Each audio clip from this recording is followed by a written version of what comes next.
ওয়াক্ত মতো নামাজ পড়তে হবে।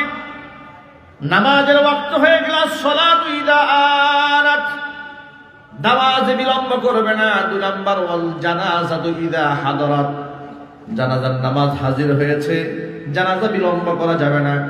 আমাদের সমাজের মধ্যে একটা ট্রেডিশন চালু আছে, বড় কোনো নেতা কর্মী যদি মারা যায় কিংবা হুমরা চুমরা কেউ মারা গেলে রাজনৈতিক নেতারা লাশকে সামনে রেখে একের পর এক ভাষণ দিতেই থাকে। শুধু নোয়াখালীতে এরকম হয় না মনে হয়, এমনকি মাঝে মাঝে দেখা যায় লাশের সামনে দাঁড়িয়ে রাজনীতি শুরু হয়ে গেছে। ঠিক না ভাই?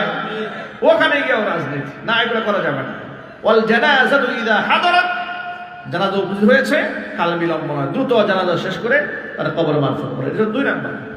3 নাম্বার, ওয়াল আইয়িমু ইদা ওয়াজাদতা লাহা কুফুয়ান, অবিবাহিত মেয়ের জন্য উপযুক্ত পাত্র পেয়ে গেছো, আবার অবিবাহিত ছেলের জন্য উপযুক্ত পাত্রী পেয়ে গেছো, এই ক্ষেত্রে কাল বিলম্ব করা যাবে না। অবশ্যই ছেলেকে উপযুক্ত সময় বিবাহ করিয়ে দাও, মেয়েকে উপযুক্ত সময় বিবাহ দিয়ে দাও।